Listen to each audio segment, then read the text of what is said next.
जब भी प्रेम की बात होती है तो श्री कृष्ण राधा के प्रेम की मिसाल सबसे पहले आती है। राधा श्री कृष्ण के प्रेम को जीवात्मा और परमात्मा का मिलन कहा जाता है।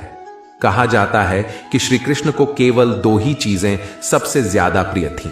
ये दोनों चीजें भी आपस में एक दूसरे से गहराई से जुड़ी हुई थीं, बांसुरी और राधा। राधा श्री कृष्ण का बचपन का प्यार थी। श्री कृष्ण जब 8 साल के थे तब दोनों ने प्रेम की अनुभूति की। राधा श्री कृष्ण के दैवीय गुणों से परिचित थीं। उन्होंने जिंदगी भर अपने मन में प्रेम की स्मृतियों को बनाए रखा। यही उनके रिश्ते की सबसे बड़ी खूबसूरती है। भले ही श्री कृष्ण और राधा का मिलन नहीं हो सका, लेकिन उनकी बांसुरी उन्हें हमेशा एक सूत्र में बांधे रही। कृष्ण की बांसुरी की धुन ही थी जिससे राधा श्री कृष्ण की तरफ खिंची चली गई। राधा की वजह से श्री कृष्ण बांसुरी को हमेशा अपने पास ही रखते थे। श्री कृष्ण के जितने भी चित्रण मिलते हैं उनमें बांसुरी जरूर रहती है। बांसुरी श्री कृष्ण के राधा के प्रति प्रेम का प्रतीक है। वैसे तो राधा से जुड़े कई अलग अलग विवरण मौजूद हैं, लेकिन एक प्रचलित कहानी है जो आप अब सुनने जा रहे हैं। भगवान श्री कृष्ण से राधा पहली बार तब अलग हुई जब मामा कंस ने बलराम और कृष्ण को आमंत्रित किया। वृंदावन के लोग यह खबर सुनकर दुखी हो गए।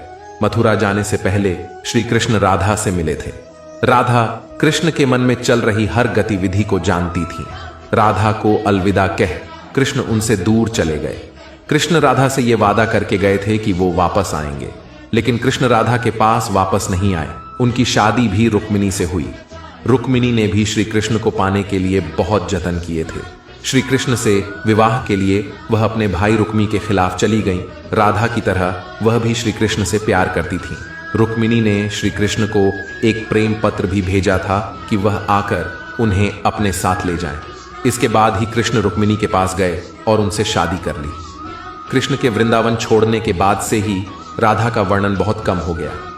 राधा और कृष्ण जब आखिरी बार मिले थे तो राधा ने कृष्ण से कहा था कि भले ही वो उनसे दूर जा रहे हैं, लेकिन मन से कृष्ण हमेशा उनके साथ ही रहेंगे।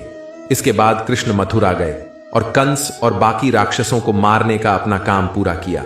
इसके बाद प्रजा की रक्षा के लिए कृष्ण द्वारका चले गए और द्वारकाधीश के नाम से लोकप्रिय हुए। राधा ने पत्नी के तौर पर अपने सारे कर्तव्य पूरे किए। दूसरी तरफ श्री कृष्ण ने अपने दैवीय कर्तव्य निभाए। साथियों, हमारा प्रयास है लोगों के जीवन में अच्छे विचार लाने का, उन्हें प्रेम से रहना सिखाने का। चैनल को सब्सक्राइब करके आप भी जुड़ सकते हैं हमारे इस प्रयास में। चलिए आगे बढ़ते हैं।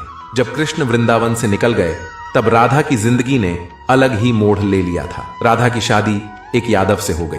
राधा ने अपने दाम्पत्य जीवन की सारी रस्में निभाईं और बूढ़ी हुई, लेकिन उनका मन तब भी कृष्ण के लिए समर्पित था। सारे कर्तव्यों से मुक्त होने के बाद राधा आखिरी बार अपने प्रियतम कृष्ण से मिलने गई। जब वह द्वारका पहुंची तो उन्होंने कृष्ण के रुक्मिणी और सत्यभामा से विवाह के बारे में सुना, लेकिन वह दुखी नहीं हुई। जब कृष्ण ने राधा को देखा तो बहुत प्रसन्न हुए। दोनों संकेतों की भाषा में एक दूसरे से काफी देर तक बातें करते रहे। राधा जी को कान्हा की नगरी द्वारिका में कोई नहीं पहचानता था। राधा के अनुरोध पर कृष्ण ने उन्हें महल में एक देविका के रूप में नियुक्त किया। राधा दिन भर महल में रहती थीं और महल से जुड़े कार्य देखती थीं। मौका मिलते ही वह कृष्ण के दर्शन कर लेती थीं। लेकिन महल में राधा ने श्री कृष्ण के साथ पहले की तरह का आध्यात्मिक जुड़ाव महसूस नहीं कर पा रही थी। इसलिए राधा ने महल से दूर जाना तय किया। उन्होंने सोचा कि वह दूर जाकर दोबारा श्री कृष्ण के साथ गहरा आत्मीय संबंध स्थापित कर पाएंगी। उन्हें नहीं पता था कि वह कहां जा रही हैं, लेकिन भगवान श्री कृष्ण जानते थे। धीरे धीरे समय बीता और राधा बिल्कुल अकेली और कमजोर हो गई। आखिरी समय में भगवान श्री कृष्ण उनके सामने आ गए। कृष्ण ने राधा से कहा कि वह उनसे कुछ मांगे, लेकिन राधा ने मना कर दिया। कृष्ण के दोबारा अनुरोध करने पर राधा ने कहा कि वह आखिरी बार उन्हें बांसुरी बजाते देखना चाहती हैं। श्री कृष्ण ने बांसुरी ली और बेहद सुरीली धुन में बजाने लगे। श्री कृष्ण ने दिन रात तब तक बांसुरी बजाई जब तक राधा आध्यात्मिक रूप से कृष्ण में विलीन नहीं हो गई।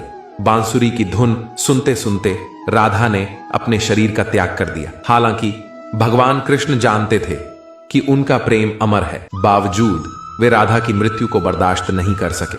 कृष्ण ने प्रेम के प्रतीकात्मक अंत के रूप में बांसुरी तोड़कर झाड़ी में फेंक दी। उसके बाद से श्री कृष्ण ने जीवन भर बांसुरी या कोई अन्य वादक यंत्र नहीं बजाया। कहा जाता है कि जब द्वापर युग में नारायण ने श्री कृष्ण का जन्म लिया था, तब मां लक्ष्मी ने राधा रानी के रूप में जन्म लिया था, ताकि मृत्यु लोक में भी वे उनके साथ ही रहे। हम कितनी ही बार राधा कृष्ण की कहानी सुन लें, लेकिन तब तक उनकी कृपा के हकदार नहीं हो पाएंगे जब तक उनके विचारों को अपने जीवन में नहीं उतारते। सिर्फ एक बार गीता को अच्छे से पढ़ लो, या फिर सिर्फ पढ़ लो, तुम्हारी सारी समस्याओं से मानसिक रूप से मुक्त हो जाओगे। उम्मीद है इस वीडियो से आपके जीवन में एक अच्छा परिवर्तन जरूर आएगा।